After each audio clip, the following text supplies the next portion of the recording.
I think the biggest shock we've seen is just that divergence. I mean, you look at the numbers and they look good, but the truth is the average company hasn't done as well.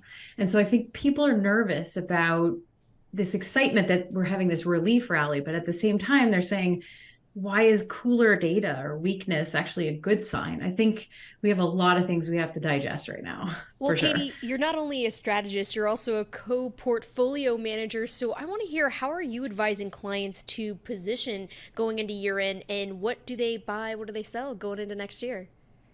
Well, I think the biggest thing we've focused on is fixed income, and that's where we've come to this inflection point.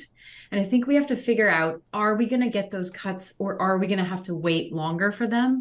So I think investors have to really think about what the potential impact of opportunities for fixed income is next year. And then also consider, how does this tighter policy continue to percolate through the equity markets, and where does that create opportunities and where does that create problems for in places based on just sort of that duration exposure that might be more prolonged than we like. So, Katie, do you think we've seen peak rates back in late October?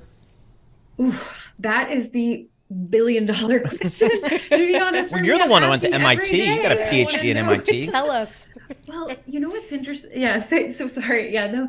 What's interesting is we're really at that inflection point because I've been looking at the trends in fixed income, and we started off with the inverted curve. We moved to a disinversion this year. The next phase is naturally a steeper yield curve. The question is, do we have a steeper yield curve because of some difficult situation where we actually have higher rates for longer, or do we get cuts? And I think that's where I'm not sure yet, to be honest, but I do think we need to have a steep yield curve at some point. How do you view the direction of the economy and also consumer spending? Because there's so much still kind of gloom out there about the consumer pulling back. I mean, if you look at those third quarter GDP numbers, we'll get another revision on that later this week. I mean, that was close to 5% growth. If you look at the Atlanta Fed numbers, obviously those are coming down around 2% for the fourth quarter. But just on the back of this record online sales for Black Friday, I mean, should we really be concerned about consumer spending? Well, this has been a continual question as well, is that consumers are just being much more resilient than people have expected. And I think that's why this narrative of when do we cut rates, when are we done, has been so hard, because there hasn't been a clear sign that we're ready to cut anytime soon, because consumers continue to be resilient. And, the recent data this week has really already showed that, it's not clear. Katie, I guess the one of the trades that we read about a lot this year was the hedge funds short Treasuries. Do you think that's still the case, or have they kind of covered that here? Okay, this is a great question. I love this question because I'm a quant. And when I look at the signals right now, what is alarming to me is long-term signals are still short in fixed income, given the moves that we've seen until recently. Shorter term signals are moving more on the long side. So we're seeing this sort of mixed view on fixed income.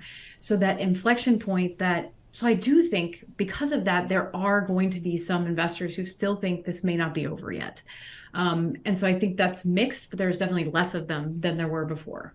What about in the commodities market? What is energy telling us about the direction of the economy?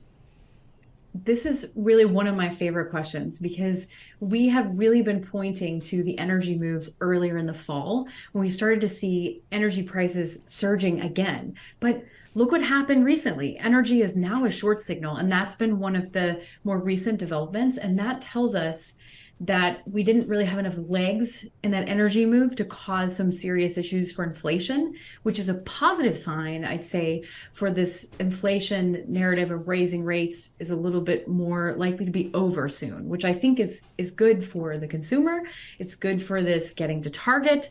And, it's something to continue watching, but definitely it had moved to a point where we were watching it, but now it's come back and now it's short are the signals for energy. Kind of interesting. All right, so in the Treasury market, why can't I just go buy a 2-year Treasury and get my close to 5% and just kind of call it a couple of years here?